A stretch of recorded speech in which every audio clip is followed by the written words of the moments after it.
സിധു പറയാടാ. നരസിംഹ, ഇവന്മാര് ചാവേണ്ടത് നിങ്ങളുടെ കൈ കൊണ്ടല്ല, എന്റെ കൈ കൊണ്ടാ. നന്ദി കെട്ട ദ്രോഹി. നല്ല ചിക്കൻ ബിരിയാണിയും മദ്യവും തന്ന എനിക്കിട്ട് തന്നെ നിങ്ങൾ പണി തന്നല്ലേ? പോലീസുകാരനെ തല്ലി പ്രസവിച്ച കുഞ്ഞിനെയും സ്വന്തം കെട്ടിയോനെയും കൊന്ന സ്വാതിയെ എന്തിനാടാ അവരെ രക്ഷിച്ചു വിട്ടത്? പറയുന്നുണ്ടോ ഇല്ലയോ? സത്യം പറയടാ, സത്യം പറയേ. ആ പെണ്ണിനെ ഓടിച്ചോണ്ട് വന്നത് പോലീസാണെന്ന് അറിയാതെ അവളെ രക്ഷിക്കണമെന്ന് വിചാരിച്ച് ഞങ്ങളെ സാറേ അവരെ അടിച്ച്. പിന്നീട് മനസ്സിലായത് ഞങ്ങൾ അടിച്ചത് മഫ്തിലുള്ള പോലീസുകാരെയാണ്. ചെയ്ത് തെറ്റിയെന്ന് ഞങ്ങൾക്ക് രക്ഷപ്പെടാൻ വേണ്ടിയിട്ട് ആ പെണ്ണിനെ ഞങ്ങൾ പിടിച്ചാൽ നിങ്ങൾ വിശ്വസിക്കുമെന്ന് ഓർത്ത് അവളെ ഫോളോ ചെയ്തു. അവൾ ഞങ്ങളുടെ അടുത്ത് നിന്ന് രക്ഷപ്പെട്ട് നേരെ എസ്ഐയുടെ വീട്ടിലേക്ക് പോയി. അവളാന്ന് വിചാരിച്ച സാറേ ഞങ്ങൾ എസ്ഐനെ അറ്റാക്ക് ചെയ്യാൻ പോയത്. ഇതാ നടന്നത്. അതെ സാർ. നിങ്ങൾ പറയുന്ന സത്യമാണെങ്കിൽ ആ പെണ്ണ് ഈ വീട്ടിൽ തന്നെ ഉണ്ടായിരുന്നു. കോൺസ്റ്റബിൾ സാർ, അകത്ത് പോയിട്ട് എല്ലാം ചെക്ക് ചെയ്ത് നോക്ക്. പാടോ വേഗം. ആ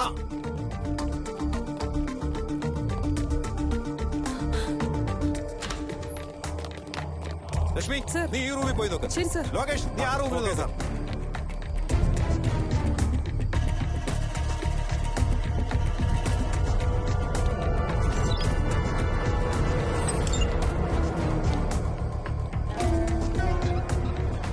സാറേ, ആ പെണ്ണ് ഈ റൂമിലുണ്ട്.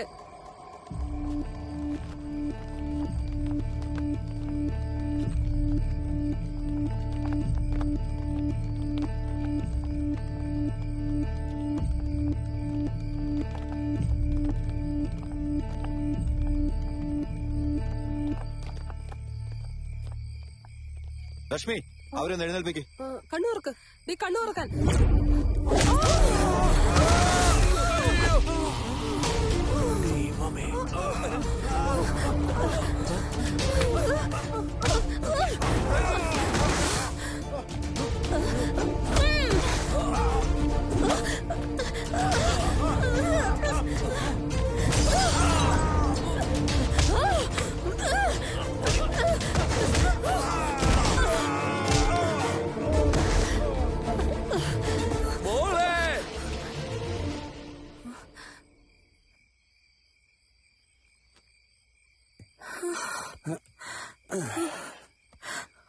എന്താ മോളെ ഇതൊക്കെ? എന്തിനാ അച്ഛാ എന്നെ അവന് കല്യാണം കഴിച്ചു കൊടുത്തേ? വെറുതെ എന്റെ ജീവിതം നശിപ്പിച്ചില്ലേ? ഒന്ന് മാർക്കറ്റിൽ പോണെങ്കിൽ അവന്റെ സമ്മതം വേണം. ഞാൻ പഠിക്കണമെങ്കിലും അവനോട് ചോദിക്കണം. എനിക്കൊന്ന് അച്ഛനോട് സംസാരിക്കണമെങ്കിൽ പോലും അവന്റെ സമ്മതം വേണം. എന്ത് ജീവിതാ ഇത്? ഞാൻ അവന്റെ ഭാര്യയല്ല, അടിമയാണ്. അവൻ എന്നോടുള്ളത് പ്രേമമല്ല, അധികാരമാണ്. അവൻ എന്നോട് സ്നേഹം ഉണ്ടോ ഇല്ലയോ എന്നതല്ല, അവൻ എന്റെ ശരീരം മാത്രം മതി.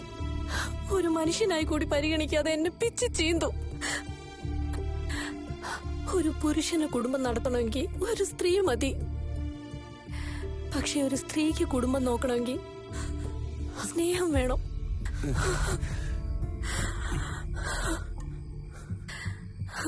വാതില് തുറക്കാൻ കുറച്ചൊന്ന് വൈകിയാ എന്താ ഇത്ര വൈകിയെന്ന് ചോദിക്കും. സ്വന്തം കുഞ്ഞു പോലും അവന്റെ ചോരയല്ലെന്ന് ആരോടും ഒരു ബന്ധവും വെക്കാൻ പാടില്ല. പിന്നെ സംശയം മൂത്ത് കുടിച്ചിട്ട് വന്ന് 6 മാസം എന്റെ കുഞ്ഞിനെ കെട്ടിയിട്ട് അടിച്ചു. മരിച്ചുപോയി അച്ഛ, എന്റെ കുഞ്ഞ് മരിച്ചുപോയി.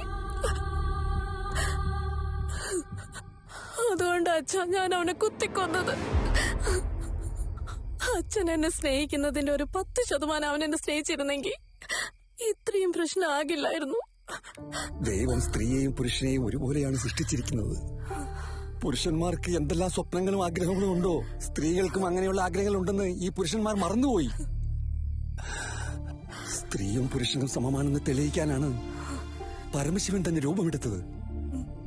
വിഷ്ണു ഉള്ളിന്റെ ഉള്ളിൽ മറച്ചു വെച്ചു. ബ്രഹ്മാവ് നാവിൽ വന്നതൊക്കെ വിളിച്ചു പറഞ്ഞു. സ്ത്രീകളുടെ വയറ്റിൽ ജനിച്ചിട്ട് നിങ്ങളുടെ തന്നെ കഴുത്തറുക്കുകയാണ് പിള്ളേര്.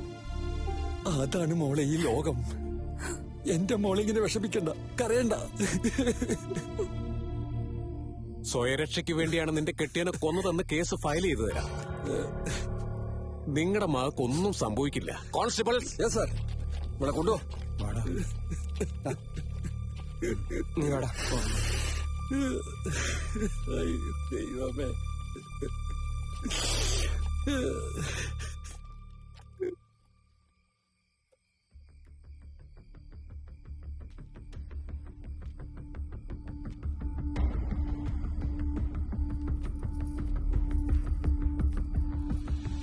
എന്താ ഇത്ര താമസം കഥക് തുറക്കാൻ?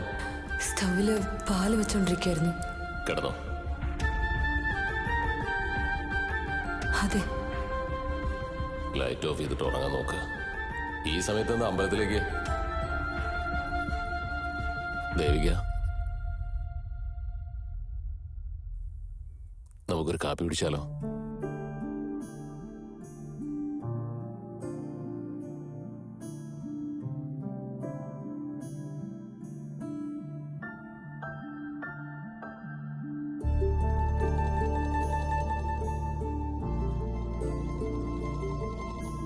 സോറി.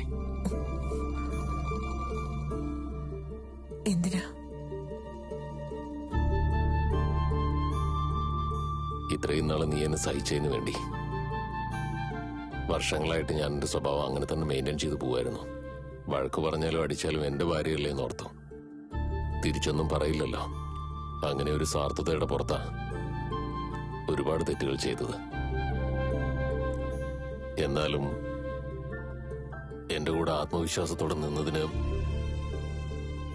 താങ്ക്സ്.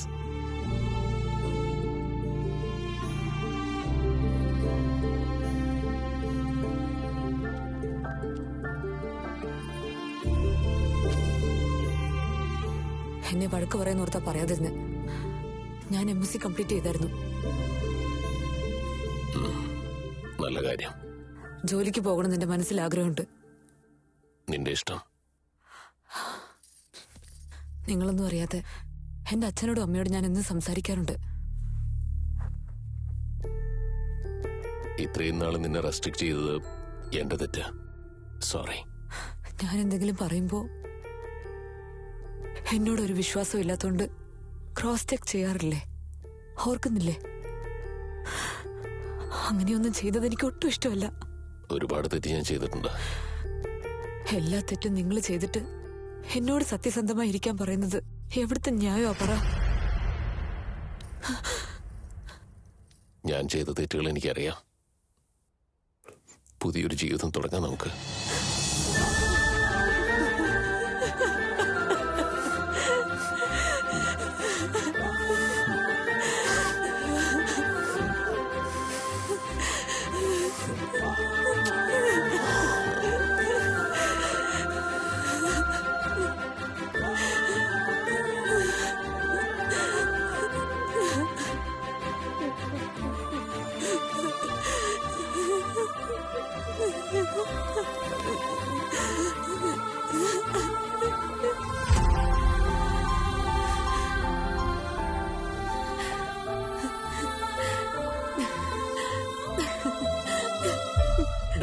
നിനക്ക് എങ്ങനെയാ പുറത്തിറങ്ങാൻ കഴിഞ്ഞേ?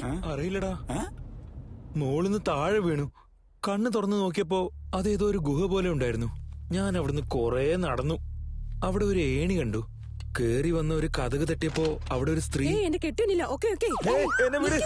ഞാൻ നീ വിചാരിക്കുന്ന പോലെ എന്നെ വിട്. ഞാൻ പോവാ. ചിരിക്കലടാ. നീ എന്തെങ്കിലും ചെയ്തിരുന്നെങ്കിൽ ഞങ്ങൾ നിന്നെ വന്ന് കൊന്നേനെ. ഡാ ഒന്ന് നിർത്തടാ. കള്ള തിരുമാലി.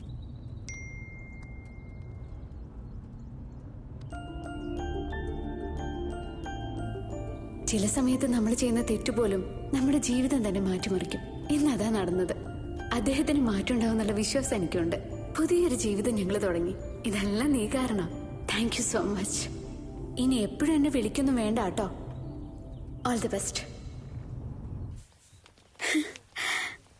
കുഴപ്പമില്ല, ഞാൻ വിചാരിച്ച പോലെ നീ അത്ര മോശമൊന്നുമല്ല. ഹലോ, ഇയാളങ്ങനെ ഫീൽ ചെയ്യൊന്നും വേണ്ട. ഫ്രണ്ട് എന്ന് പറഞ്ഞ ഓക്കെ, ലവർ എന്നൊക്കെ പറഞ്ഞ പാടാ. എനിക്ക് ഒരുപാട് എക്സ്പെക്ടേഷൻ ഉണ്ട്. എന്തൊക്കെ എക്സ്പെക്ടേഷൻസ്? US സെറ്റിൽ ചെയ്ത ആളായിരിക്കണം, ഹാൻസം ആയിരിക്കണം, പിന്നെ ഹലോ ദൈവത്തെ ഓർത്ത് കൊല്ലാതിരിക്കാൻ പറ്റൂ? നീ ഷോപ്പിങ്ങിന് പോകണമെന്ന് വിചാരിച്ചാലും സൂപ്പർ മാർക്കറ്റിൽ പോകണമെന്ന് വിചാരിച്ചാലും എന്തിന് നിന്റെ പാരന്റ്സിന്റെ അടുത്ത് സംസാരിക്കണമെന്ന് വിചാരിച്ചാൽ പോലും അവന്റെ സമ്മതം ഇല്ലാണ്ട് ഒന്നും നടക്കില്ല എന്നുള്ളവനെ പോയി കെട്ടാൻ പാടില്ല. നീ നിന്റെ അച്ഛന്റെ കൂടെ എത്രമാത്രം സന്തോഷത്തോടെ ഇരിക്കുന്നോ, നാളെ നീ കല്യാണം കഴിച്ചാലും അതേ സന്തോഷം ജീവിതകാലം മുഴുവൻ തരുന്ന ഒരുത്തനായിരിക്കണം.